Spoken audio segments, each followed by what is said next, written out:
ప్రభు అయిన యేసుక్రీస్తు నామమున దైవజనులకు ప్రత్యేక వందనాలు. అట్లా కూడి వచ్చినటువంటి సంఘస్థులందరికీ ప్రత్యేక వందనాలు. నా జీవిత సాక్ష్యాన్ని పంచుకోవడానికి మరి ఒక సందర్భంలో గుండుగలు యోహానయ్య గారని మరి యేసుక్రీస్తు ప్రార్థనా సహవాసం స్థాపకులు పి యోహాన్ గారు, వాళ్ళ కుమారులైనటువంటి జాన్ వెస్లీ గారు మరి దేవదాసుల గురించి నాకు చెప్పారు. పెన్ని అబ్రహాం గారు అని నాకు పరిచయం చేశారు. మేము ఒక కారు రిపేర్ చేస్తూ ఒక షెడ్ దగ్గర ఉంటే నా దగ్గరకు వచ్చినప్పుడు చెప్పి నా సాక్షి జీవితాన్ని గురించి దైవజనులకు తెలియజేసినప్పుడు దైవజనులు అన్నారు, బ్రదరు ఒకసారి నేను పిలుస్తాను, మీరు తప్పకుండా రావాలని. అలాగే అయ్యా అన్నాను. ఇంచుమించుగా ఇది జరిగి ఒక 3 సంవత్సరాలు పైబడి మాట. కానీ దేవుడి యొక్క చిత్తము ఏ సమయంలో నడిపింపు అవుతుందో ఆ సమయాన్ని దేవుడు మనకిస్తారు. అప్పటి వరకు వెయిట్ చేయాలి. కనుక నా జీవిత సాక్ష్యం అనేది చాలా గొప్పది. ఇప్పుడే కదా దేవుడు గొప్ప కార్యాలు చేసేటువంటి దేవుడు అని దాసులు చెప్పారు. మరి నా జీవితంలో భయంకరమైన పాపిని అనమాట. ఒక రకమైన పాపిని కాదు, అన్ని రకాలైనటువంటి దుర్భరమైనటువంటి పాపిని.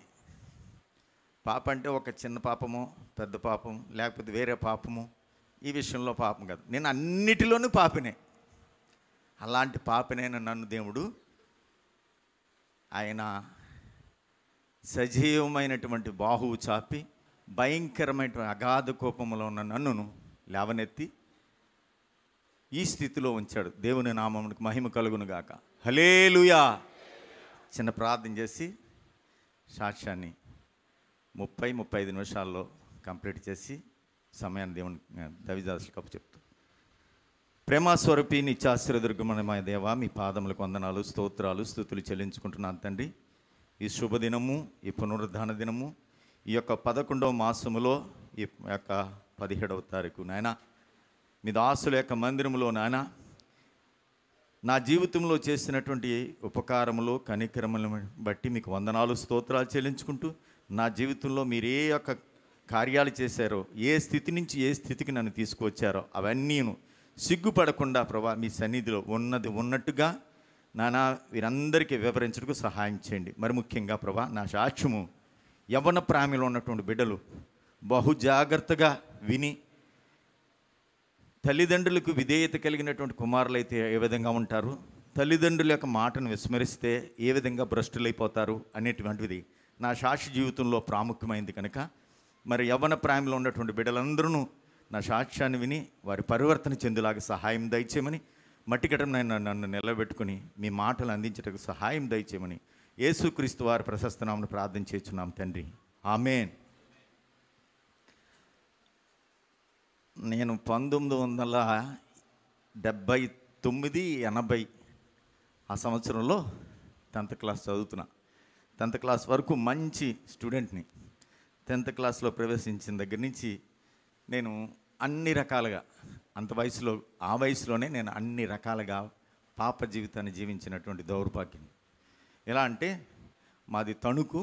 మా నాన్నగారు ముల్లపూడి హరిచంద్ర ప్రసాద్ గారి యొక్క సంస్థానంలో జాబ్ చేసేవారు.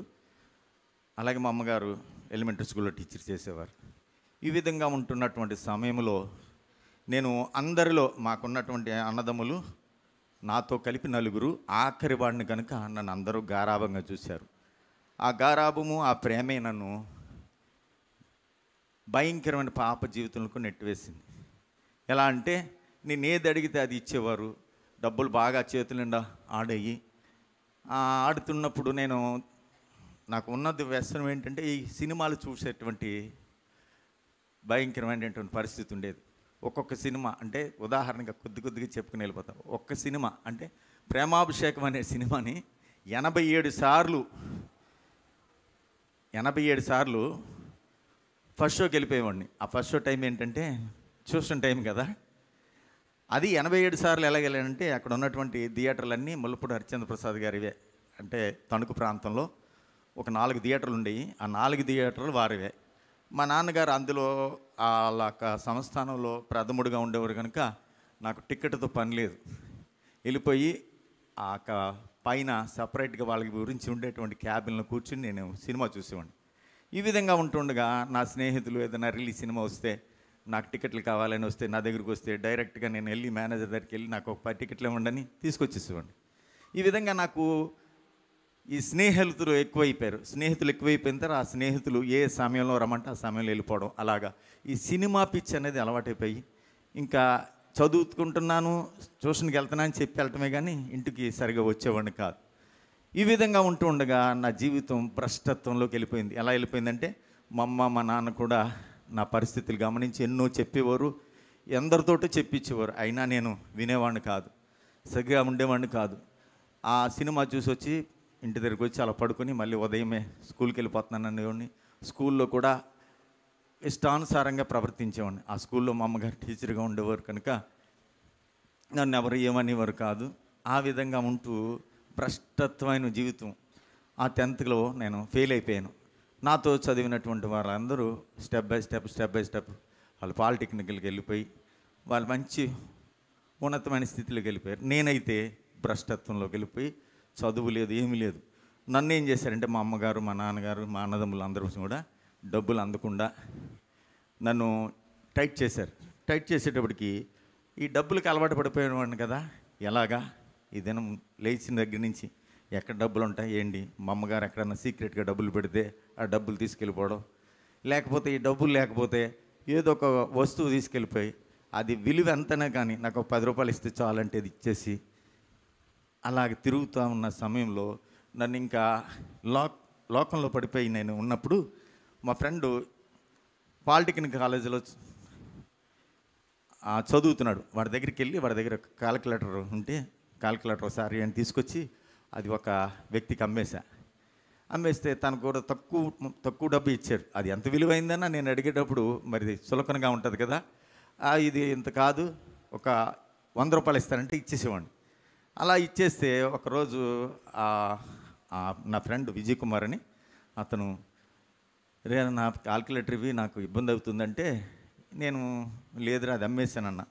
అప్పుడు కోపంతో వాళ్ళ అన్నయ్యకి చెప్తే వాళ్ళ అన్నయ్య కొద్దిగా డ్రింక్ చేస్తున్న సాయంకాలం సమయంలో నేను ఆ ప్రాంతం గుండా వెళ్తుంటే నన్ను చేతులు కట్టేసి వెనక్కి మా ఇంటికి తీసుకొచ్చారు. ఒక తాడుతోటి కుక్కను తీసుకొచ్చి మా గుమ్మంలో నిలబడి మా అమ్మగారిని పిలిస్తే మా అమ్మగారు నేను చేసినటువంటి చాలా ఉన్నాయన్నమాట. విపరీతమైనటువంటి ఇబ్బందులు పెట్టా. స్కూల్లో మాస్టర్ల దగ్గర డబ్బులు తీసుకెళ్ళిపోవడం, అలా ఈ బాధ భరాయించలేక వీడు నా కొడుకు కాదయ్యా, వీడిని ఏం చేసుకుంటే చేసుకోండి అనేసి ఆ మాట చెప్పేసి లోనకి వెళ్ళిపోయింది. లోనకి వెళ్తే ఆ వ్యక్తి మా ఫ్రెండ్ వాళ్ళ అన్న నా చేతులు కట్టేసినటువంటి తాడుతోటి లోనకి తీసుకెళ్ళి, మీరు అలా అంటే నేను మీ అబ్బాయిని వదలను, మీ అబ్బాయిని బ్లడ్ బ్యాంక్కి తీసుకెళ్ళి బ్లడ్ తీసి అమ్మేసి మా తమ్ముడు క్యాల్కులేటర్ని మేము ఎక్కడ మేడం ఆడికి డబ్బులు ఇచ్చి తెచ్చుకుంటాం అంటే మా అమ్మ ఈలోపు మా నాన్నగారు కూడా వచ్చారు. మా అమ్మగారు చెప్పిందే మా నాన్నగారు వినేవారు. మీరేం మాట్లాడకండి, వాడిని వదిలేద్దాం, మీరేం చేసుకుంటే చేసుకోండి అంటే రక్తం తీసేస్తామన్నా సరే మా అమ్మ మా నాన్న వాడిని ఏం చేసుకున్నా పర్లేదు తీసుకెళ్ళిపోండి అన్నారు. అంటే ఒక తల్లి ఒక తండ్రి తన కుమారుణ్ణి ఎవరన్నా ఇబ్బంది పెట్టినా, కొట్టినా, తిట్టినా, దండించినా చూస్తూ ఎవరు ఊరుకోరు. కానీ నా తల్లి నా తండ్రి తీసుకెళ్ళిపోండి, ఏం చేసినా పర్లేదు, రక్తం తీసినా పర్లేదు, వాడిని ఏం చేసుకున్నా పర్లేదని నన్ను వాళ్ళకి అప్పచెప్పారంటే నేను నా తల్లిదండ్రుల యొక్క గుండెని ఏ విధంగా నిలిపేశానో ఒకసారి గమనించండి. మీ పిల్లలు ఎవరన్నా ఇలాంటి ఏదన్నా తప్పు పని చేసి ఎవరన్నా దండించినప్పుడు వారికి ఏదో ఒక క్షమాపణ ఇంకోటి చెప్పే మీ పిల్లల్ని విడిపించుకొస్తారు. కానీ నా తల్లి నా తండ్రి అలా విడిపించలే. అంటే నా తల్లి నా తండ్రి మంచివాళ్ళు కాదని కాదు, అంటే నేను వాళ్ళ యొక్క హృదయాన్ని ఎంతగా ఇబ్బంది పెట్టి బాధ పెట్టి నలిపానో వారు ఆ మాట అనగలిగారో మీరు ఒకసారి గ్రహించండి. నేను ఎంత దౌర్భాగ్యం అంటే భయంకరమైన పాపని. డబ్బులు లేని సమయంలో ఒకవేళ మా మామగారు ఇంట్లో ఉండేవారు, అప్పుడు అనిపించేది నాలో మనసు, మామ డబ్బులు ఇవ్వమంటే ఇవ్వదు కదా, మామ సంచిలో ఎక్కువ డబ్బులు ఉంటాయి కదా, ఒక పని చేద్దాం, అప్పుడే పచ్చడి దంచుతుందండి, రోట్లో పెట్టి పంచుదాం, ఆ రోకలు తీసి తల మీద కొట్టేసి ఆ డబ్బులు మూట పట్టుకెళ్ళిపోవాలని ఒక్కరోజు ప్రయత్నం చేశానండి. ప్రయత్నం చేసి ఆ బండ తీసుకుని కొడదాం అనేటప్పటికు ఆ బండకి ఈ పచ్చడి దంచినటువంటి ఆ పదార్థాలంటికి జిగురుతో జారి బయట పడింది, పక్కకు పడింది. అప్పుడు మా అమ్మ చూసి, ఏంట్రా దీంతో కొడదామా అనుకుంటున్నావా అని అక్కడ ఉన్నటువంటి వాళ్ళందరినీ పిలిచేటప్పటికి వాళ్ళందరూ వచ్చి నన్ను గద్దించి బయటికి పంపడం జరిగింది. నిజంగా ఆ రోజే నేను మా మామగారిని ఆ బండ తీసుకుని కొడితే మా మామ చనిపోయేది. నేను మనిషిని చంపినటువంటి హంతకుడిని అయ్యేవాడిని. కానీ నేను హంతకుడుగా అవడానికి దేవుడికి ఇష్టం లేదు కనుక దేవుడు ఆ రోజుల్లో నన్ను ఆ విధంగా తప్పించాడు. ఇలా ఉంటూ ఉండగా ఈ డబ్బులు ఎక్కడా నాకు దొరకని పరిస్థితిలో నేనేమైపోయాను, ఒక డిప్రెషన్లోకి వెళ్ళిపోయి ఇంచుమించుగా 7 సంవత్సరాలండి, బాగా అయినండి, 7 సంవత్సరాలు పిచ్చివాడుగా తిరుగుతూ తణుకులో ట్రైన్ ఎక్కాను అనుకోండి, ఆ ట్రైన్ గమ్యం చేరిపోద్ది ఎక్కడికంటే హౌరా వెళ్ళిపోతే హౌరాకి వెళ్ళిపోయేవాడిని. మళ్ళీ అక్కడ దిగేవాడిని, ఆ స్టేషన్లో మంచినీళ్ళు తాగేవాడిని. ఎవరన్నా ఏదన్నా తింటున్నారనుకోండి, వాళ్ళ దగ్గరికి వెళ్ళి అన్న ఆకలేస్తుందన్న నాకు కొద్దిగా అన్నం పెట్టండి, లేకపోతే నాకు ఏదైనా పెట్టండి అంటే ఎవరన్నా వాళ్ళ చేతులు ఏదైనా తినేది ఉంటే ఇచ్చేవారు. లేకపోతే అరే మంచి కుర్రాడు కదా, ఎక్కడన్నా పని చేసుకోవచ్చు కదా, ఇట్లా అడుక్కుపోతే సిగ్గు లేదు నీకు అని అనేవారు.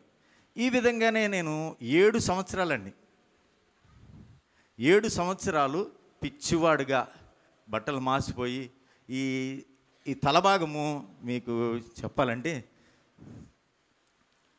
కొంతమంది అడుక్కునేవారు ఉంటారు కదండి, వాళ్ళ సాధువుల టైప్లో ఉండి ఇవన్నీ చిట్లం కట్టేస్తాయి కదండి, దువ్వడానికి పని చేయలేనటువంటి స్థితిలో నాకు ఇవన్నీ ఓడల కింద వచ్చేసినాయి. అలా ఉండి తిరుగుతూ ట్రైన్లో వెళుతూ ట్రైన్ ఎక్కడికి వెళ్ళిపోతే అక్కడికి వెళ్ళి అక్కడ దిగడం. ఒకవేళ ఎవరన్నా పెట్టలేకపోతే అలాగే మంచినీళ్ళు తాగి అలా కూర్చుంటే ఎవరో ఒకళ్ళు ఏదో ఒకటి పెడుతూ ఉండేవారు. అలా ఉంటూ ఉండగా నేను ఒక సందర్భంలో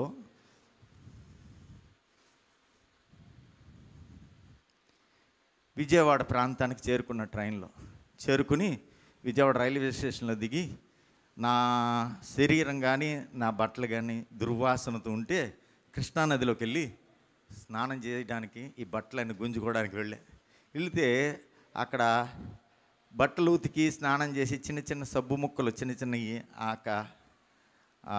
నీటి ప్రవాహం పక్కన మెట్ల మీద పెట్టుండి అవి నేను బట్టలు తీసేసి ఆటలతోటి గుంజి అది ఆరేసుకుని వేసుకుందామని వెళ్ళా. అక్కడికి వెళ్ళేటప్పటికి అదంతా నాచు పట్టేసింది.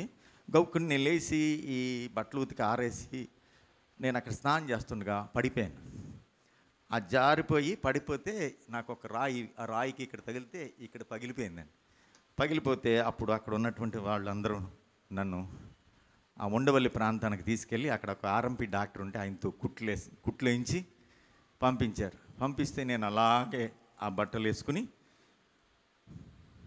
బయలుదేరి విజయవాడ టౌన్కి వస్తే ఇప్పుడు పీడబ్ల్యూడి గ్రౌండ్ అని ఇప్పుడు అంబేద్కర్ బొమ్మ పెట్టారు చూశారు. ఆ ప్రాంతంలో చిన్న ఇంత ఎత్తున చుట్టూ గోడ ఉండేదనమాట, అవుట్ సైడ్, అంటే ఇప్పుడు రైతు బజార్ కింద ఉంది అది. ఆ ప్రాంతంలో నేను ఒక ట్యాప్ దగ్గరికి వెళ్ళి మంచినీళ్ళు తాగి కూర్చుని ఉండగా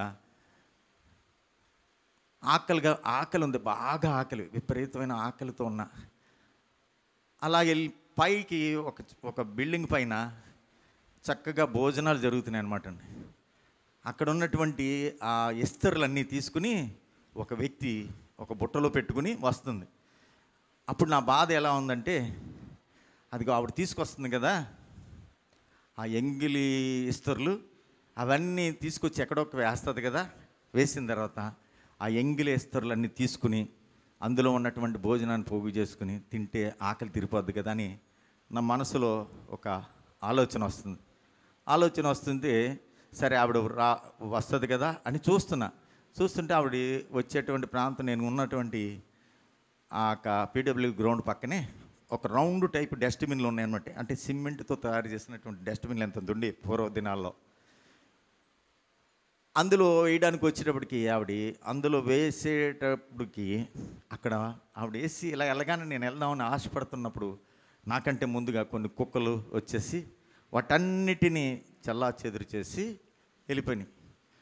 ఆకలి బాధ అనేది అప్పుడు అనిపించింది. ఏంట్రా, ఎంతో మంచి పరిస్థితిలో ఉండవలసిన నేను, నా తల్లిదండ్రులు సమృద్ధి కలిగినటువంటి వారు, మా దగ్గర అనేక మంది మా నాన్నగారి చేతి కింద పనిచేసే వాళ్ళు ఉండేవారు, నేనెందుకు ఇంత దౌర్భాగ్య స్థితికి వెళ్ళిపోయి ఈ యొక్క కొద్ది అన్నాన్ని తినడానికి కూడా ఆ ఎంగిలి ఇస్తరులు కూడా నాకు దగ్గరికి రావడానికి ఇష్టపడలేదని ఆకలి వేదనతో నేను మరలా వెళ్ళి ఆ ట్యాబ్ దగ్గర నీళ్లు తాగి కూర్చుంటే అప్పుడు అనిపిస్తుంది మదిలో, రే నువ్వు ఇట్లా కాదు, నువ్వు ఆ కుక్కలన్నీ ఏదన్నా పెట్టి తరివేస్తే ఆవిడ వచ్చిన ఇప్పుడు వెంటనే వెళ్ళిపో, నువ్వు ఆవిడ వచ్చి వేసి వెళ్ళేటప్పటికి అవి వచ్చి తినేస్తున్నాయి కనుక ముందుగానే నువ్వు సిద్ధపడు అంటే, నేను అలాగే అక్కడ ఉన్నటువంటి చిన్న చెట్టుది ఒక కర్ర తీసుకుని వాటన్నిటిని దూరంగా తోలేసేటప్పటికి ఆవిడ వచ్చి వేసి వెళ్ళిపోగానే అవన్నీ అమాంతంగా నా 2 చేతులు సందులో పెట్టుకుని, అప్పట్లో ఇలాగా పేపర్ రోల్ వేసేటి అటువంటివి ఉండే కాదు, పేపర్ ప్లేట్లు కూడా కాదు, ఇస్తర్లు అనమాట. అంటే అరటి ఆకు, అర్థమవుతుందండి, అరటి ఆకులు ఒక బండ కింద తీసుకొచ్చేసింది, అవన్నీ పట్టుకుని ఒక చెట్టు కిందకి వెళ్ళిపోయానండి. చెట్టు కిందకి వెళ్ళిపోయి అందులో ఉన్నటువంటి ప్రతి పదార్థాలని డివైడ్ చేస్తే ఇంత అన్నమైందండి. ఇంత అన్నమైతే అది అన్ని రకాలు కలిసిపోయింది. అక్కడ ఆకలి బాధ, ఇది ఏది కలిసింది అనేది కాదు, ఇది ఎంగిలి అని కాదు, ఇది ఎవరో తిన్నదని కాదు. నా ఆతృత ఏంటంటే నా కడుపు నిండాలి, ఈ ఆకలి బాధ నుంచి నేను బయటపడాలి అని అవన్నీ అక్కడ పెట్టుకుని దేనికి దానికి సపరేట్ చేసి ఆ ఎంగిలి మెతుకులు తిని నా కడుపు ఆకలి నింపుకున్నటువంటి దౌర్భాగ్యం అండి. ఎందుకు చెప్తున్నాను తెలుసా? మెయిన్ యవ్వన బిడ్డలకి నేను చెప్పదలుచుంది, నేను కేవలం నా తల్లిదండ్రుల మాట వినకపోవడం వల్ల ఎంతో ఉన్నతమైన స్థితిలోకి వెళ్ళవలసిన నేను నా జీవితాన్ని సర్వనాశనం చేసుకున్నాను. మరి ఆ యొక్క ఎంగిలి బ్రతుకులు నేను తిని సంతృప్తి పడినటువంటి దౌర్భాగ్యం. అందుకనే లేఖనాల్లోంచి ఒక మాట చెప్తాను మీకు.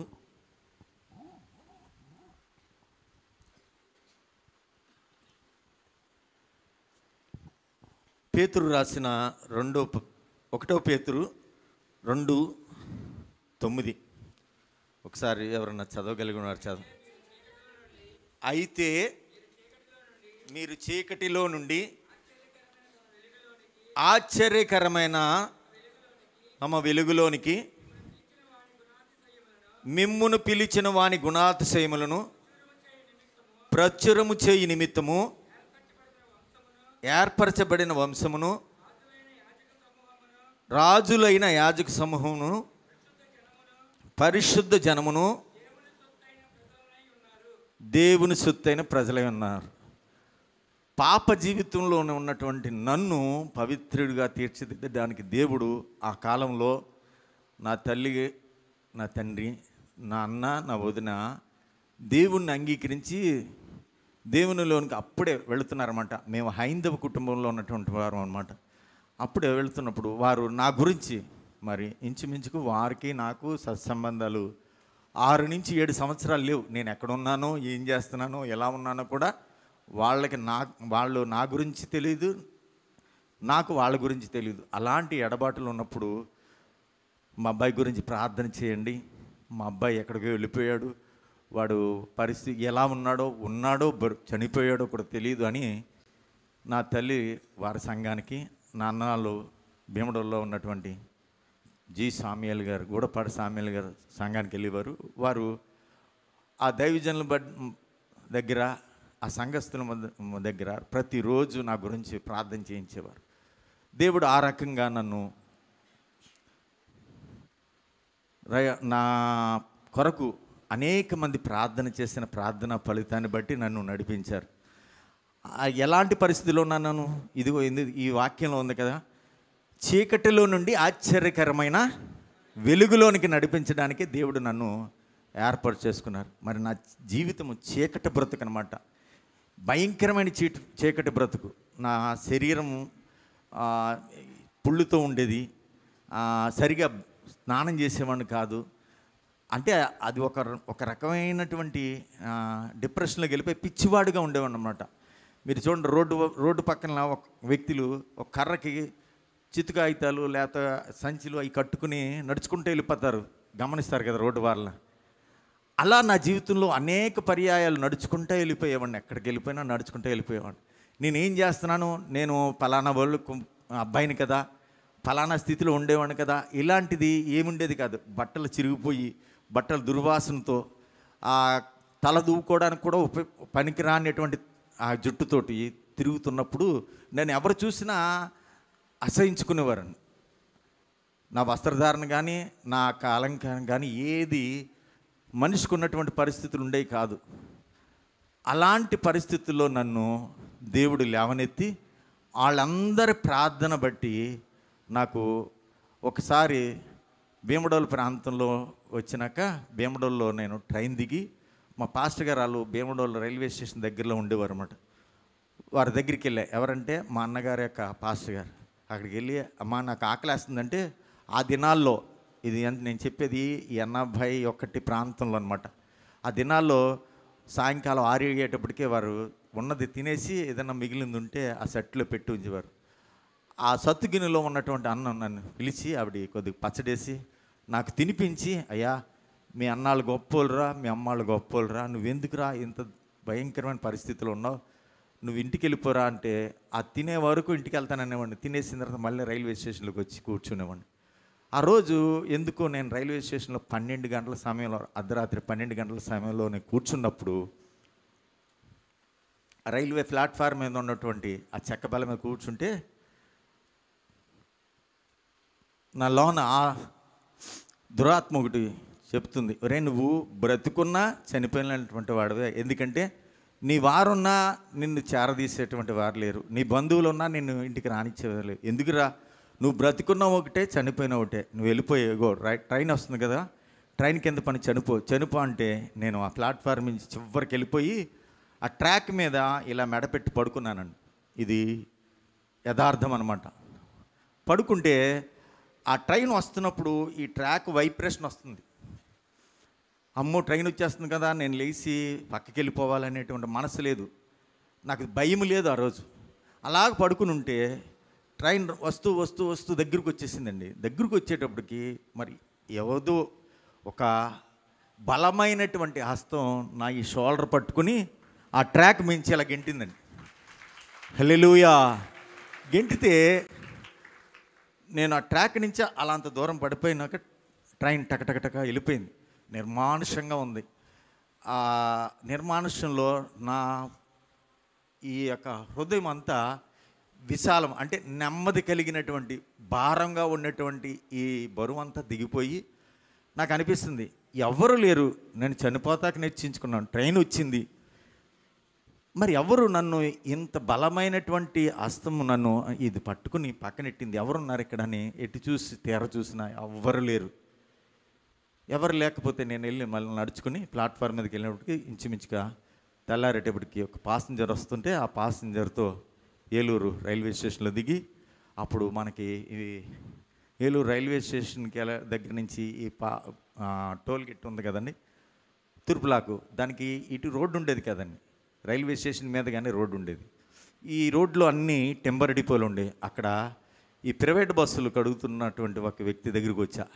బస్సులు కడుగుతుంటే, అన్న నాకు విపరీతంగా ఆకలేస్తుందన్న, ఏదన్నా కొద్దిగా పెట్టించవా అన్న అంటే, వాడు ఏ ఊర్రా ఏంటి అంటూ వాడి దగ్గర 2 బకెట్లు ఉంటే, ఈ బకెట్ నీళ్ళు తీసుకునిరా అని కాలువలోంచి బకెట్లతో నీళ్ళు తీసుకొచ్చి వాడికి ఇస్తుంటే, వాడు కడుగుతా నాకు ఏ ఊర్రా అనేది, ఎందుకు ఏంటి ఇలా ఉన్నావు, చక్కగా ఉన్నావు కదరా, ఎందుకురా అంటే, నేను ఇలా ఇంట్లో గొడవపడి వచ్చేసానన్నా, ఈ విధంగా పరిస్థితి అంటే, నువ్వు ఇగో ఈ విధంగా ఉంటే నేను ఎవరు రానివ్వరు, ఒక పని చేయని, అక్కడ చిన్న బడ్డీ కొట్టు లాంటిది ఉంటే ఆ బడ్డీ కొట్టులో నాకు మొత్తం చక్కగా, అంటే ఇంచుమించు గుండె ఒకటే చేయలేదు కానీ మొత్తం కట్ చేసేసారు. ఇదాన్ని చేసేసి తన దగ్గర ఒక టవల్ ఉంటే ఆ టవలు ఒక సోప్ ఇచ్చి కాళ్ళలో స్నానం చేయమని, కాళ్ళలో స్నానం చేసిన తర్వాత నన్ను తీసుకెళ్ళి బస్ స్టాండ్కి ఆపోజిట్లో, అంటే మీకు అర్థం అవ్వాలంటే పాండురంగ థియేటర్ అనేది ఉండేది, ఆ రోడ్లోకి వచ్చి ఎదరికెళ్ళిపోయిన తర్వాత మార్కెట్లో పాత బట్టలు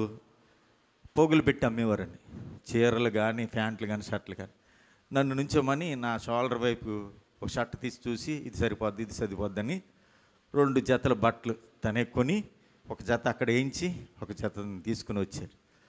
రే నువ్వు టిఫిన్ చేయని టిఫిన్ పెట్టించాడు. శుభ్రంగా నాకు ఇడ్లీ అవి పెట్టించి ఉంచి, రే మా వాండర్ గారు వస్తారు, నిమ్మగడ్డ నారాయణరావు చౌదరి గారు, ఆయనది బస్సు, నువ్వు నాకు తెలిసిన కుర్రాడు అని చెప్తాను, నువ్వు కూడా అను, నువ్వేం లేదు బస్సులో ఉంటానని చెప్పు, నేను ఏదో పని అప్పు చెప్తానంటే సరే అని నేను ఆయన మాటిని ఆ బస్సు వాండర్ గారు వచ్చిన తర్వాత కలిసినప్పుడు ఒరే నువ్వు ఎవరు పడితే వాళ్ళని నమ్మి నువ్వు తీసుకొస్తావు ఎందుకురా, ఈడెవడో ఈడే పోరంబోకుడో ఎందుకురా నీకు ఎందుకు అని అంటే, కాదని నాకు తెలుసండి, వీళ్ళ నాన్నగారు అందరూ నాకు తెలుసు, మంచోడు అది ఇదని నా గురించి మంచిగా చెప్తే, సరే అయితే ఒక పని చేయరా, నువ్వు ఏ పని రాదంటున్నావు కదా, బస్సులో ఆ బస్సు సిటీ బస్ టైప్ అనమాట.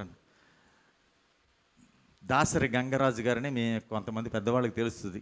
సిటీ బస్సు అంటే ఇప్పుడు బేర్షబా సాల్మన్ రాజు గారి ఊరు జగన్నాథపురం ఉంది కదండి, జగన్నాథపురానికి ఒక బస్సు ఉండేది, ఆ దాసరి గంగరాజు గారిదే.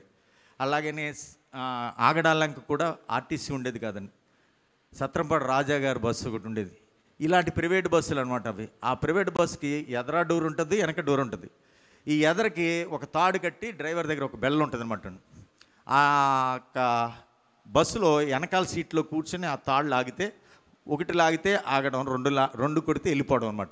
మరి ఈ డ్యూటీ నీకు చేస్తావన్నారు. చేస్తానని అన్న. అలాగా ఒక నెల నుంచి 15 రోజులు ఉన్నప్పటికీ ఆ ప్రైవేట్ సర్వీసు తాడేపల్లిగూడెం, జంగారెడ్డిగూడెం, చింతలపూడి, ద్వారకా తిరుమల ఇలాగా ఎటు సర్వీస్ ఉంటే అటు ఆర్టీసీ బస్సు ఆ రూట్కి వచ్చే ముందుగా ఆ బస్సు ముందు మేము ఈ బస్సెస్కి బయలుదేరితే ఆ బస్సుకున్న సర్వీస్ అంతా మేము ఎక్కించుకుంటూ వెళ్ళిపోయేవాళ్ళం అన్నమాట. అలా ఒక నెల 2 నెలలు అయ్యేటప్పటికి నాకు ఎక్కడి నుంచి ఎక్కడికి ఎంత ఛార్జీ తీసుకుంటున్నారో అది నాకు కండక్టర్ నేర్పితే, నాకు కండక్టర్గా దాంట్లో పోస్ట్ ఇచ్చారండి. పోస్ట్ ఇచ్చిన తర్వాత నేను ఈ భీమడోల్ ప్రాంతం నుంచి తాడేపల్లిగూడెం ఇటు వెళ్తున్నప్పుడు మన్న చూశాడు. మన్నంటే బాగా దైవదాసులు తెలుసు. ఓసన్న జాన్ వెస్లీ గారు ఎక్కడ ప్రార్థన కార్యక్రమాలు ఉన్నా అక్కడ పెద్దగా చదువుతారండి. ఇస్రాయేల్ గారని గమనించి ఎవరు తెలుస్తుంది, మీరు లైవ్లో చూసినా తెలుస్తుంది. అయ్యగారికి బాగా తెలుసు. ఇస్రాయేల్ గారు అంటారు మా అన్నయ్య. ఆయన భీమడోల్ కోఆపరేటివ్ షుగర్స్లో జాబ్ చేస్తుంటాడు. ఆయన చూసి మా అమ్మకి తెలియజేశారు, వీడు అక్కడ ఏలూరులో ఉంటున్నాడు, బస్ కండక్టర్గా ఉంటున్నాడు, వీడు మంచిగానే ఉన్నాడు, ఒకసారి వెళ్ళి వాళ్ళ విధానం ఏంటో తెలుసుకురా అని మా అమ్మకే చెప్తే, మా అమ్మ నువ్వే దగ్గర ఉన్నావు కదరా భీమడోల్లో తెలుసుకో అంటే, వాళ్ళ దగ్గర తెలుసుకుంటే నేను ఏలూరు పాత బస్ స్టాండ్లో జంపన వెంకటేశ్వరరావు అని ఒక పాన్ షాప్ ఉంది, వాళ్ళకి కూడా బస్సులు ఉన్నాయి. ఆ పాన్ షాప్లో చక్కగా కూర్చునేవాడిని. అప్పుడు అక్కడికి అన్నయ్య తెలిసిన వాళ్ళు వచ్చి, ఏరా ఏం చేస్తున్నావు అంటే, నేను కండక్ట్ చేస్తున్నాను. అలాగే చాలామంది నాకు తెలిసిన వాళ్ళు బస్సు ఎక్కినప్పుడు, ఒకరోజు మా అన్నయ్య గారు కూడా ఎక్కారు బస్సు. నేను టికెట్ అనుకుంటే వెళ్ళిపోతుంటే మా అన్నయ్యకి టికెట్కి ఛార్జ్ ఇవ్వబోయాడు. అన్నా అంటే అప్పుడు కూడా మా అన్నయ్య కోపం, ఎవడరా నీకు అన్నయ్యని టికెట్ డబ్బులు తీసుకో అన్నాడు. సరే నా సొంత అన్న కదా, సరేలే మా బస్సు ఎక్కాడు కదా అని నేను డబ్బులు తీసుకోకుండా వెళ్ళిపోతుంటే రెండోసారి కూడా చాలా ఇసుకుపెట్టి, నువ్వు డబ్బులు తీసుకుంటావా, బస్సు దిగిపోనా అన్నాడు. సరే అన్న తీసుకుంటానని తీసుకున్నా. అలా నా ప్రవర్తన బాగుందని మా అమ్మకి మా నాన్నగారికి కౌరందినప్పుడు ఆ ఏలూరు బస్ స్టాండ్లో ఉన్నటువంటి వెంకటేశ్వరరావు దగ్గరికి వచ్చినప్పుడు, వీడు ఇంచుమించుగా సంవత్సరం నుంచి మా దగ్గర ఉంటున్నాడు, మంచి వ్యక్తి, మంచోడు, మంచిగా ఉంటున్నాడు అని చెప్పారు. చెప్పిన తర్వాత అప్పుడు మా నాన్నగారు మా అమ్మగారు వాళ్ళ మధ్యలోకి వచ్చి, అయ్యా నువ్వు ఇంటికి రా అన్నారు. నేను ఇంటికి రానమ్మా, చక్కగా ఉంది, నేను ఇక్కడ ఉంటాను అన్నా. కాదురా నువ్వు ఇంటికి రా, శుభ్రంగా నీకు మ్యారేజ్ చేస్తాను అని చెప్పారు. చెప్తే అప్పుడు ఈ జంప వెంకటేశ్వరరావు నేను చెప్పినటువంటి బస్సు అది నిమ్మగడ్డ నారాయణ చౌదరి గారు, వరే నీకు ఇంచుమించుగా 20 సంవత్సరాలు వచ్చినాయి కదా, శుభ్రంగా పెళ్లి చేసుకోరా, పెళ్లి చేసుకుని నువ్వు ఒకవేళ అవసరం అయితే కాపురం వస్తే ఇక్కడికి వచ్చేది కానీ మా దగ్గర ఉంది కానీ అని వాళ్ళు అన్నారు. అప్పుడు నాకు 1986 మే 10న నాకు వివాహం జరిగింది. హల్లెలూయా.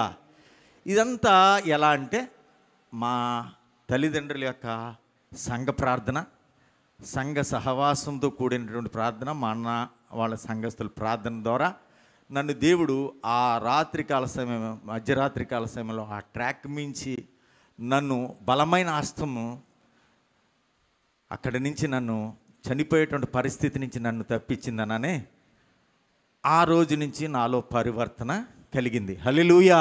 ఇదంతా దేవుని యొక్క ప్రార్థన. అప్పటికి నేను యేసుప్రభు అంటే తెలుసు, కానీ యేసుప్రభుని ఎప్పుడు దూషించేవాడిని కాదు, ద్వేషించేవాడిని కాదు. నా దగ్గర ఉన్నటువంటి ఆ రోజుల్లో స్నేహితులు కానీ ఎవరన్నా కానీ అందరూ ఉండేవారు, అందరితో సన్నిహితంగా ఉండేవాడిని.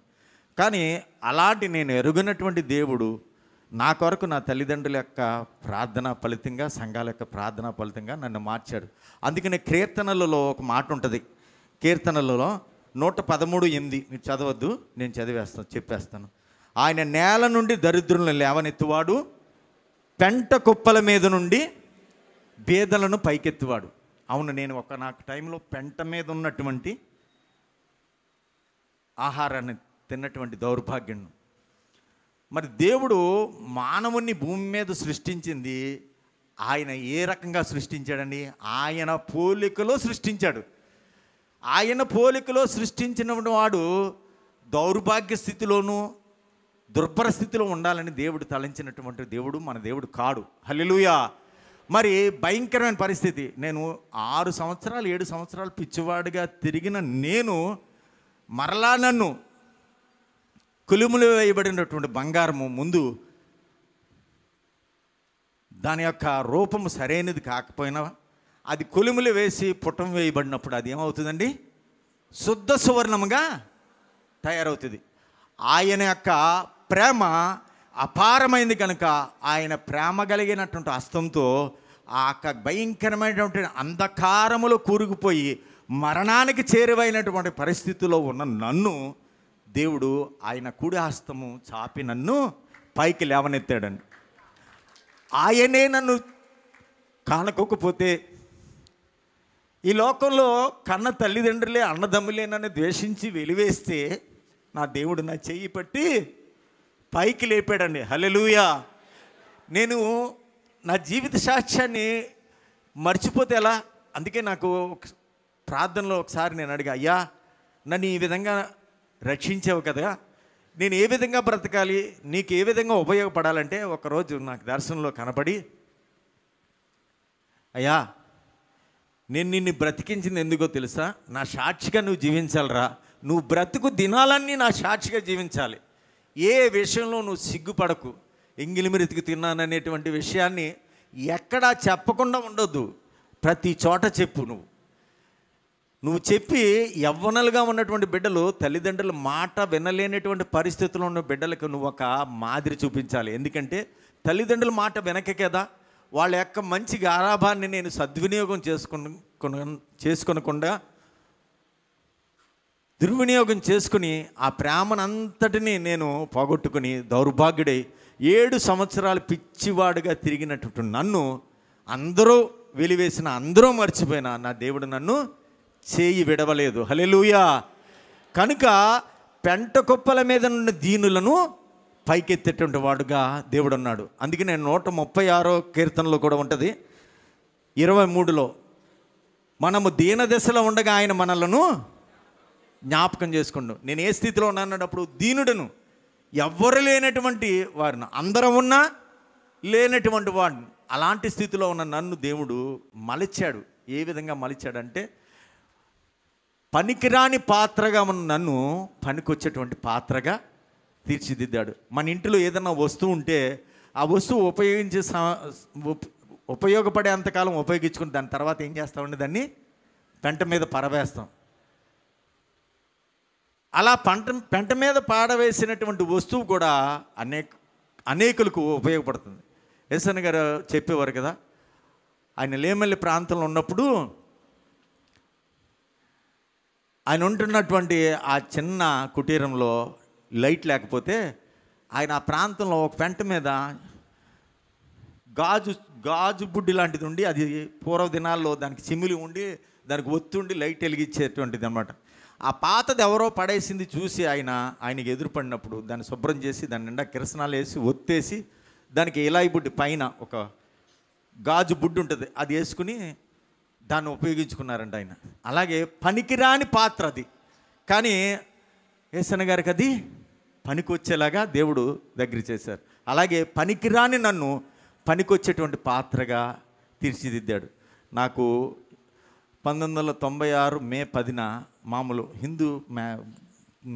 హిందూ సాంప్రదాయం ప్రకారమే వివాహం జరిగింది. ఆ వివాహం జరిగిన తర్వాత ఈ బస్సులన్నీ అప్పుడు ప్రైవేటీకరణ అయిపోతే నన్ను బస్ కండక్టర్ నుంచి మరి బస్సులన్నీ ఆపేశారు. అప్పుడు నేను అమలాపురం ఏరియాలో ఓఎన్జీసీలో ఒక టెంపరీ జాబ్ నిమిత్తము పాసర్లపూడి అంటే బ్లో అవుట్ అని జరిగి ఉంటుంది అక్కడ. ఆ పాసర్లపూడి ప్రాంతంలో జాబ్కి వెళ్తూ ఉండేవాడిని. అలా ఉన్న సమయంలో నాకు 2 కుమారులు కలిగారు. 1989 ప్రాంతంలో నేను ఈ భీమడోలు ప్రాంతానికి రావడానికి దేవుడు కృప చూపించాడు. నాకు 2 కుమారులు. నా 2 కుమారుల్ని జాగ్రత్తగా పెంచా. ఎందుకంటే నా జీవిత అనుభవమే నా బిడ్డలను పెంచడానికి ప్రథమ కారణమైంది. ఎందుకంటే నేను తల్లిదండ్రుల మాట వినకుండా దుర్భర స్థితిలో ఉన్న నన్ను దేవుడు మలిచి నన్ను ఎంతటి వాణి చేశారు. నా కడుపును పెట్టిన కుమారులు అలాంటి పరిస్థితికి వెళ్ళకూడదని. ఏ తల్లిదండ్రుల దొంగ కూడా దొంగతనాలు చేసి డబ్బు సంపాదించినటువంటి దొంగ అనేటువంటి వాడు కూడా, వ్యభిచారి అనేటువంటి వారు కూడా వాళ్ళ పిల్లలు మంచిగా ఉండాలని చూస్తారు. అలాగే నేను నా బిడ్డలను భయభక్తులతో పెంచి వారు పెద్ద చేసి వారికి వివాహాలు చేశాను. వారు మంచిగా అభివృద్ధి పొందారు. నేను అలాగే ఈ యొక్క బస్సులో కండక్టర్ పోస్ట్ నేను దూరం అయినప్పుడు ఏం చేయాలని ఆలోచిస్తున్నప్పుడు ఒకసారి దర్శనంలో నాకు ఒక వాహనాన్ని దేవుడు నా గుమ్మం దగ్గరికి వచ్చి, ఒక అజానుభావుడు అనమాట వచ్చి మా చుట్టింట్లో వంగి నా దగ్గరికి వచ్చి ఆ యొక్క మంచం ప్రక్కన కమ్మి మీద కూర్చుని నా తల ఇలాగా నుదుతుంటే గౌక్కుని లేచి నా భార్యను లేపి ఇలా వచ్చిందంటే, మీరు ఏదో ఆలోచనలతో ఉండుంటారు, ఎవరు వచ్చారు ఇప్పుడు ఎవరు రాలేదు కదా అంటే, ఆ రోజు నేను చూసినటువంటి ఆ జీపే నా సొంతం అమ్మడానికి ఒక 6 నెలల్లో ఆ జీపుని నేను కొనడానికి కృప చూపించారు. హల్లెలూయా. అలా నేను భీమడోల్లో ఈ యొక్క బస్ కండక్టర్ అయిపోయి ఓఎన్జీసీ అయిపోయిన తర్వాత భీమడోల్లో స్థిరపడి ట్రావెల్గా ఉండి, ఆ ట్రావెల్ కన్నా చిన్ని ట్రావెల్స్ అని నేను ఈ ఏలూరు ప్రాంతానికి కూడా చాలామందికి పరిచయం ఉన్నటువంటి వ్యక్తిని.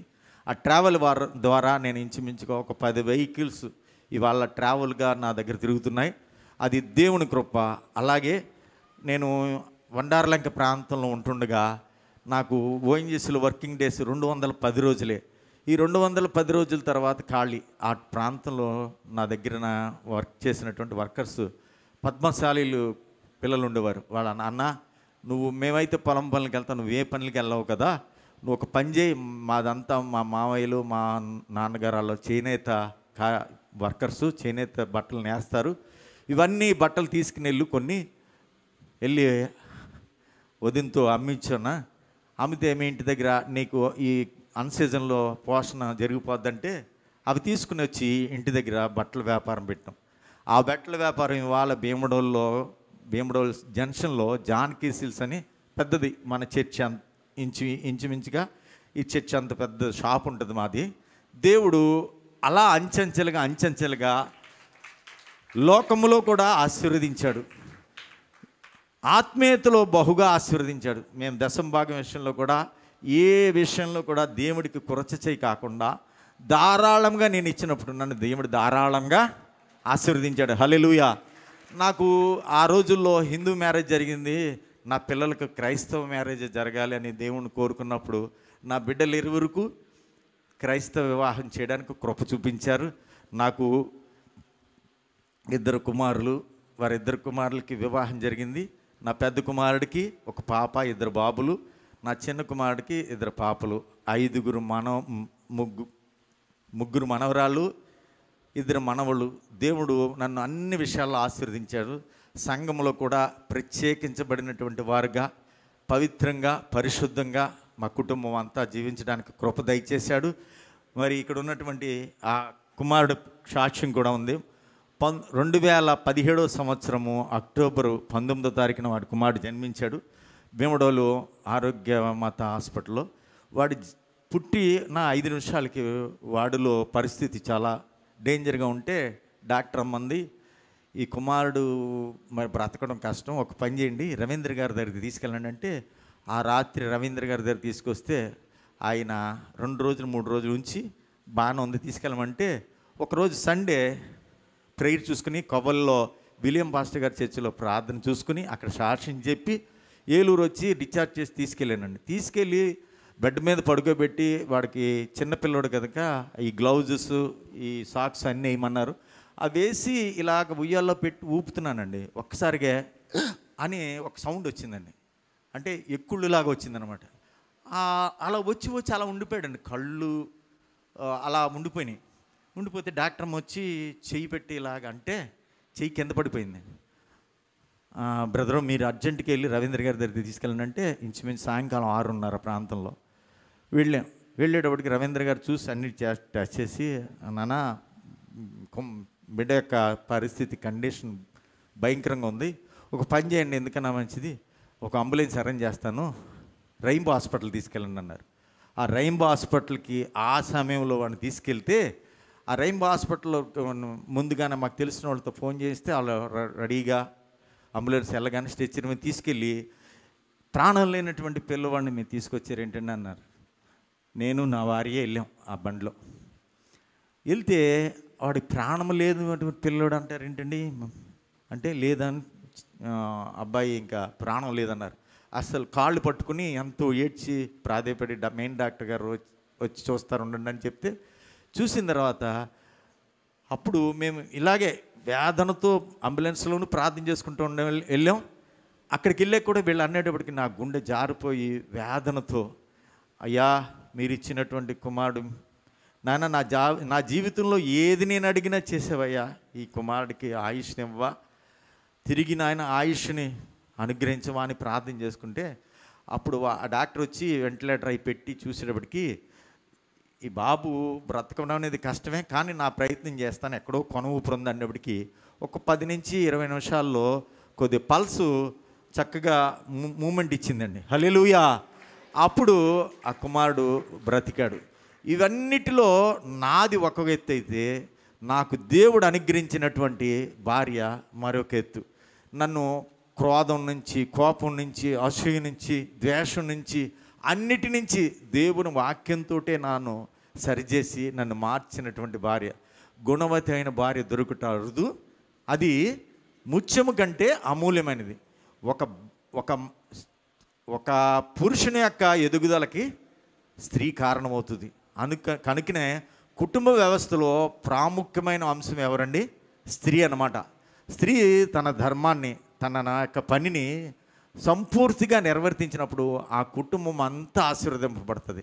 మరి నా జీవితంలో మొట్టమొదటిగా నా భార్య అడుగుని పెట్టినటువంటి మొదటి దినంలో నేను చెప్పా ఏమని, నా జీవితం ఇలాంటి జీవితం అని.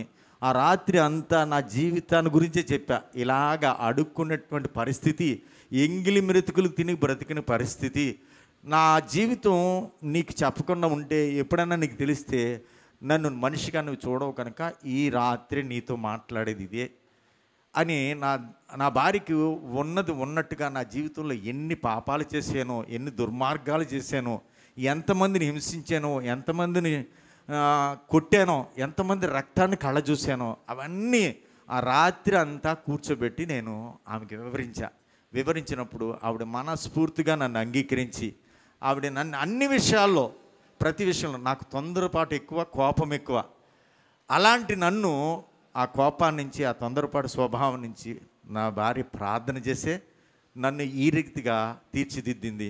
మరి నా భార్య ఎంత ఆలోచన పరురాలంటే, బిడ్డలు చదువు విషయంలో కానీ, బిడ్డలు ఏదైనా చేయాలన్నా నా దగ్గరికి వచ్చి మీరు ప్రార్థన చేయండి అని కోరేది.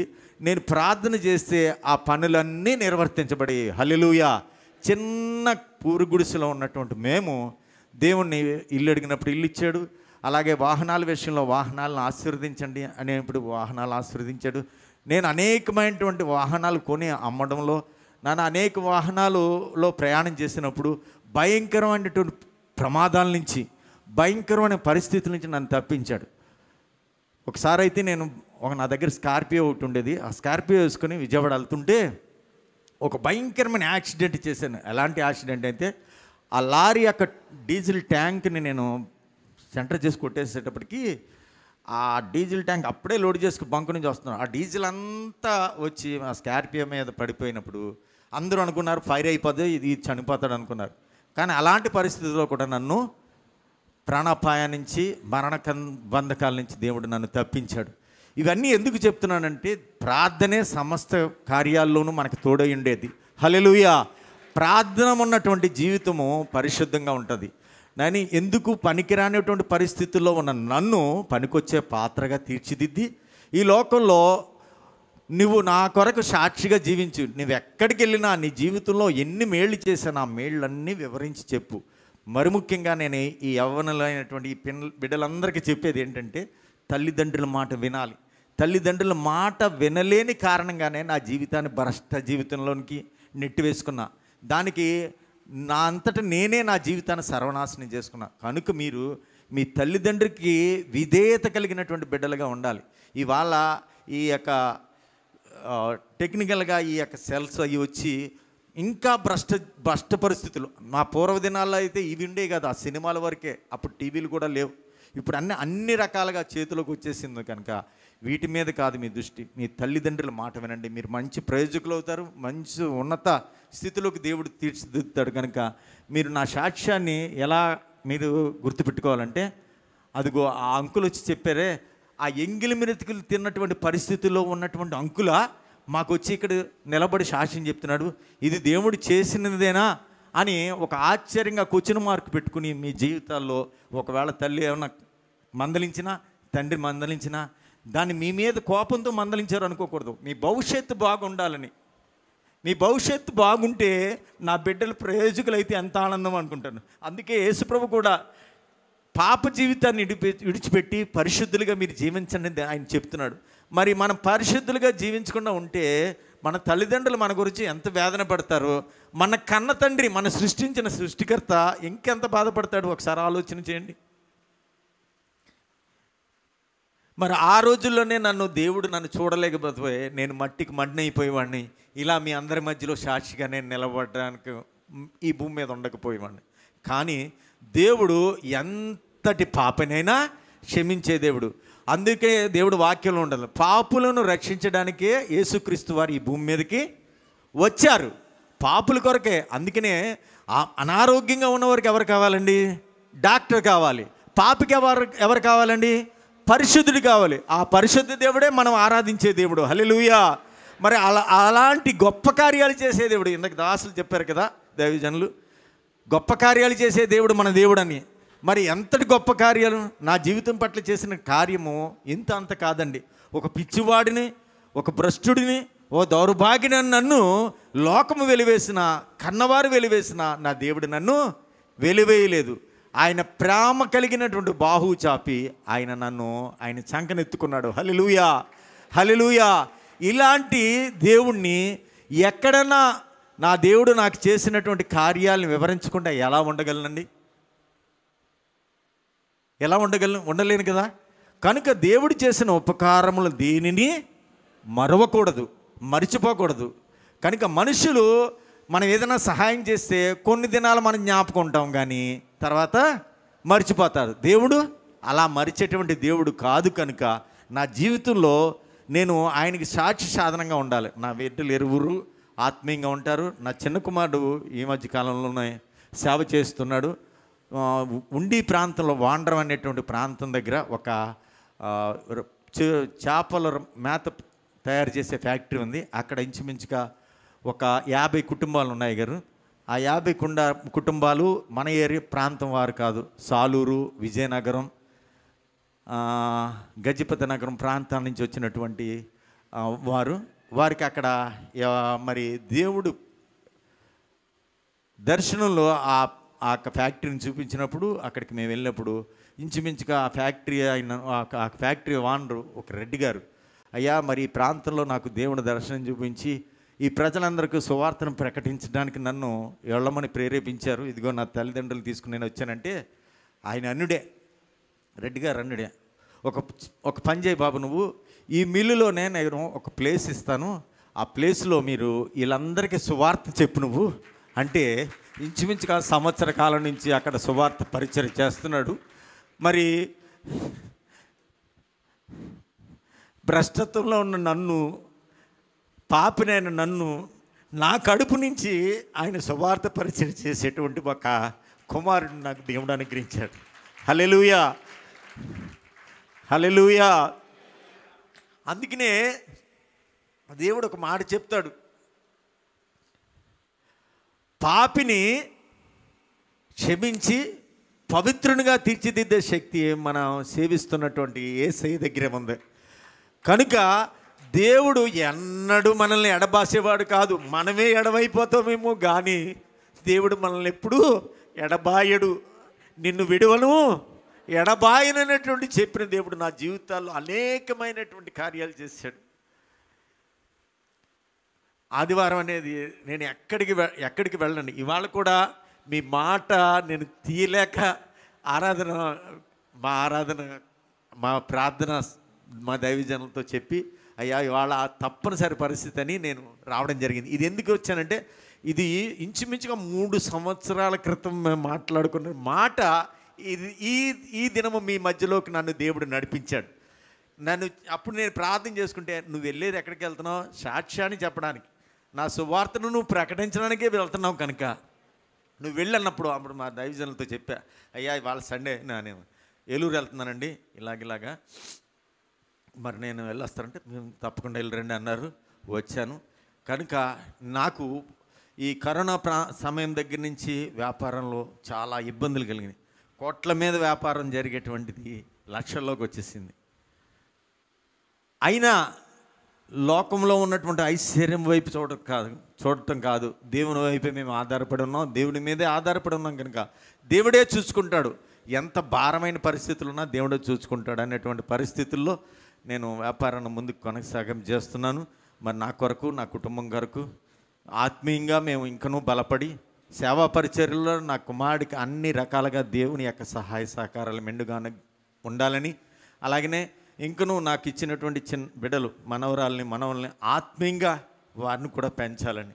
ఎందుకంటే నా జీవితమే ఒక మాదిరి. ఆత్మీయ స్థితి లేకపోతే, పరిస్థితులు తారుమారు అయిపోతే, మరి దేవుని హస్తము మనకు తోడే ఉండకపోతే మరి ఈ లోకంలో భ్రష్టత్వంలోకి వెళ్ళిపోతాం. అలా భ్రష్టత్వంలోకి ఎవ్వరూ వెళ్ళకూడదు. మీ బిడ్డల కొరకు ప్రార్థన చేయండి. బిడ్డల్ని ఏ విధంగా పెంచాలో తల్లిదండ్రులు మరి అంత ప్రయాసతోటి కష్టపడి చదివిస్తూ కష్టపడి పోషిస్తున్నటువంటి తల్లిదండ్రులకు చిన్న బిడ్డలైన మీరందరూ విధేయులుగా ఉండి నా సాక్ష్యాన్ని ఒక మాదిరిగా మీరు చూసుకుని గొప్పవారుగా మీరు ఉండాలనేటువంటి నేను ఆశిస్తున్నాను. అలా కుటుంబ వ్యవస్థలో భార్యాభర్తల మధ్యలో చిన్న చిన్న సమస్యలు వచ్చినా వాటిని సర్దుకోవాలి. నేను ఒక మాట గర్వంగా చెప్పగలను. ఇంచుమించుగా 86లో మ్యారేజ్ అయిందండి. ఈ 24వ సంవత్సరం వరకు మరి మా కుటుంబ దాంపత్య జీవితంలో మేము ఎప్పుడు కూడా గొడవ పడినటువంటి పరిస్థితులు లేవండి. ఎప్పుడు చిన్న మాట కూడా మేమిద్దరం కొట్టుకోవడం కానీ, మేమిద్దరం మనస్పర్ధగా ఒకరికొకరు మాట్లాడుకోకుండా ఎడబాటుగా ఉండడం కానీ ఏది లేకుండా చూశారు. ఎందుకంటే దేవుని ప్రేమ నన్ను ఆ విధంగా మార్చింది. మరి నా భ్రష్ట జీవితాన్ని గురించి నా భార్యకి ముందు రోజునే, నేను ఆమెతో వివాహమైనటువంటి రోజునే నేను వివరం చెప్పాను. నా జీవితం ఇదమ్మా, నేను ఇలాంటి పరిస్థితిలో ఉన్నాను. నా బంధువుల్లో ఎవరన్నా రేపు ఎప్పుడన్నా వెళ్ళినప్పుడు, మీ ఆయన ఎటువంటి వాడు తెలుసా, ఇలా రోడ్లమ్మడి తిరిగేవాడు, పిచ్చివాడు, ఆడు ఏ విధంగా దొంగగా ఉండేవాడు అని చెప్తే నా భార్య మనస్సు చెల్లించిపోయి ఒకవేళ నన్ను అసహించుకుంటుందేమో అని ముందుగా నేను చెప్పాను. కనుక ఆమె ఈనాడికి కూడా నాకు ఆ ప్రస్తావనలో ఎప్పుడు కూడా నన్ను ఎలిచూపు చూడలేదు. మేమిద్దరం చాలా అన్యోన్యంగా ఉంటాం. మేము అనేక మందికి మాదిరి చూపిస్తూ అనేక మందికి బిడ్డలకు నేను వివాహాల కొరకు కానీ సంప్రదించిన, మంచి చెడ్డలు సంప్రదించిన, మా దగ్గరికి మా బంధువులు అందరూ ఆనాడు నన్ను ఎలివేసినటువంటి వారందరి కుటుంబాల్లో ఏ కార్యక్రమం వలన నేను నా భార్య ఉండే ఆ కార్యక్రమాలు నిర్వర్తించడానికి దేవుడు కృప ఇచ్చాడు. హల్లెలూయా, హల్లెలూయా. పనికి రానటువంటి నన్ను పనికొచ్చేటువంటి పాత్రగా నన్ను ఏర్పాటు చేసుకున్నటువంటి దేవుణ్ణి నేను ఈ విధంగా కొనియాడకుండా నేను ఉండలేను. కనుక నా జీవిత కడవరకు నమ్మకంగా ఆయనలో ఉంటూ నేను అనేక ప్రాంతాల్లో నన్ను దినకరం గారు ఉన్నారు కదా, దినకరం గారు కుమారుడు కూడా నన్ను కడపలో మహాసభల్లో నన్ను సాక్ష్యాన్ని, అది ఈటీవీ టీవీలో యేసు పిలుచుచున్నాడు అనేటువంటిది 7:30కి వస్తుంది ఉదయకాలం. కనీసం వారంలో ఒక్కరోజైనా నా సాక్ష్యం దాంట్లో ఉంటుంది. అలాగనే జ్యోతిరాజ్ అన్న కూడా నా సాక్ష్యాన్ని వారి మందిరంలో పంచుకోవడానికి కృప చూపించాడు. ఒక సందర్భంలో నన్ను హోసన్న జాన్ వెస్లీ గారు, అబ్రహాం గారు కూడా నన్ను కొన్ని ప్రాంతాల్లో నాకు సమయం ఇచ్చి నా సాక్ష్యాన్ని వివరించడానికి కృప ఇచ్చారు. మేము 2018 సంవత్సరంలో జాన్ వెస్లీ గారితో కలిసి ఇశ్రాయేల్ దేశం వెళ్ళడానికి కృప ఇచ్చారు. మరి ఇశ్రాయేల్ దేశంలో నేను అనుకున్న, అయ్యా నాకు హిందూ మ్యారేజ్ జరిగింది, నాకు క్రైస్తవ మ్యారేజ్ జరగలేదంటే, ఆ రోజు ఏందో సందర్భంలో ఆ ప్రాంతంలో నేను ఇక్కడ మ్యారేజ్ చేస్తాను అని, ఆ సమయంలో ఇంచుమించు మేము 80 మంది వెళ్ళామండి. 80 మంది వెళ్తే 3 ఫ్యామిలీలని సిద్ధపరిచినప్పుడు, ఆ ఫ్యామిలీలో మొట్టమొదటి ఫ్యామిలీ నన్ను, జానకి, మా భార్య జానకిని ఆ యొక్క ప్రాంతంలో మాకు వివాహం కానాలో అన్నమాట. కానాలో వివాహం చేశారండి. హల్లెలూయా! ఎంత గొప్ప భాగ్యము! ఇశ్రాయేలు నీ భాగ్యము ఎంత గొప్పదనే మాట నాకు చాలా నా హృదయానికి ఆనందింపజేసింది. అలాగనే యోహాను గారు బాప్తీసం ఇచ్చిన ప్రాంతంలో మరలా నాకు జాన్ వెస్లీ గారి ద్వారా బాప్తీసం పొందడానికి కృప ఇచ్చారు. మరి ఈ జాన్ వెస్లీ గారితో పరిచయము నేను మా అన్నయ్య అనేక సభలకు వెళ్ళినప్పుడు, అలాగే మన గుణగొల జాన్ వెస్లీ గారు కూడా ఇలా పరిచయాలతో మేము పరిచయం పెంచుకుని, ఆయన ఎక్కడ సభలైనా ఏ ప్రాంతంలోనే ఎంత దూరం అయినా మీ దేవుడు వాహనాలు ఇచ్చారు కనుక ఆ ప్రాంతానికి వెళ్తాను. నిన్న కూడా మహాదేవుని గొప్ప మందిరం వార్షికోత్సవానికి వెళ్ళడానికి కృప చూపించారు. ఆయన ఎంత జనాంగంలో ఉన్నా మంచి ఆప్యాయతగా ప్రేమగా మాతో మాట్లాడే కృప ఇచ్చారు. ఈ మధ్య కాలంలోనే మన 17 ఇవాళకి కరెక్ట్గా నెల క్రితం మా భీమడోల్లో ఒక వివాహానికి నేను ఆహ్వానించినప్పుడు ఆయన వివాహం చేయడానికి వచ్చారు. ఆ వివాహం కూడా ఘనకరంగా జరగడానికి దేవుడు కృప ఇచ్చారు. ఆ సందర్భంలో మా గృహానికి ఆయన వచ్చి కొద్దిసేపు మా దగ్గర ఆయన సమయాన్ని పంచుకుని వెళ్ళారు. ఇలా ఆత్మీయులతో, మీ దైవజనులతో కూడా ఈ విధంగా కలవడానికి గొప్ప భాగ్యాన్ని నాకు ఇచ్చినందుకు దేవునికి స్తోత్రం చెల్లించుకుంటున్నాను. ఈ విధంగా నా కొరకు, నా కుటుంబం కొరకు ప్రార్థించేయండి. మీ మందిరంలోకి రావడానికి ప్రప్రదంగా ఇలా మాట్లాడుకోవడమే కాదు, కానీ మొన్న ఇవాళకి వారం రోజుల క్రితం సురేష్ గారు మా జాజులగుంటని తిరుపతి మండలంలో మీ దగ్గరికి వస్తారు కదా, యెషయా పాస్టర్ గారు, యేసుతో ఆనందం ఊరూరా నోరారా అనే కార్యక్రమం మొన్న సండేనే స్టార్ట్ చేశారు. అక్కడ కలుసుకున్నప్పుడు సురేష్ గారు నాతో అన్నారు, అన్న మా మందిరంలో సాక్ష్యం చెప్పడానికి ఒకసారి వస్తానండి. ఇంతకుముందు కూడా అయ్యగారు ఒకసారి చెప్పారు అన్న. నేను మొన్న కూడా 2 రోజుల క్రితం నేను ఇక్కడ ఈ ప్రాంతంలో లేని అసిరాపేట ఏజెన్సీలో ఉండగా నాకు అక్కడికి మా బావగారి దగ్గర ఫోన్ వచ్చినప్పుడు యెషయా గారు మాట్లాడారు, మీరు ఎప్పుడన్నా మందిరానికి వెళ్ళారంటే నాకు జ్ఞాపకం లేదండి, ఒకసారి మాట్లాడాను వెళ్ళాను అనుకుంటా అని అన్న. అప్పుడు అయ్యగారు కాన్ఫరెన్స్లో ఉండి నా ఫోటో పంపించమంటే ఫోటో పంపించారు. వచ్చారో లేదో నాకు తెలియదు అన్నారు అయ్యగారు. నేను కూడా వచ్చానా లేదా అని. ఇప్పుడు సురేష్ గారితో వచ్చినప్పుడు బయట ఈ టవర్ పైన దేవుని యొక్క శిఖరం చూసినప్పుడు, అయ్యా నేను ఇక్కడికి రాలేదు, ఇదే ప్రప్రదం అని చెప్పాను. ఏ విధం చేతనైనా దేవుడు మీ మధ్యలోకి ఈ విధంగా నడిపించి నా జీవిత సాక్ష్యాన్ని మీ ముందు ఉంచడానికి మీకు కృప ఇచ్చారు. అందరూ బట్టి వందనాలు. ఇవి అవకాశం ఇచ్చిన దైవజనులకు, కూడొచ్చిన సంఘస్థులందరికీ ప్రత్యేక వందనాలు. నా గురించి, నా కుటుంబం గురించి ప్రార్థన చేయమని క్రీస్తు నామమున వేడుకుంటున్నాం. ఆమేన్.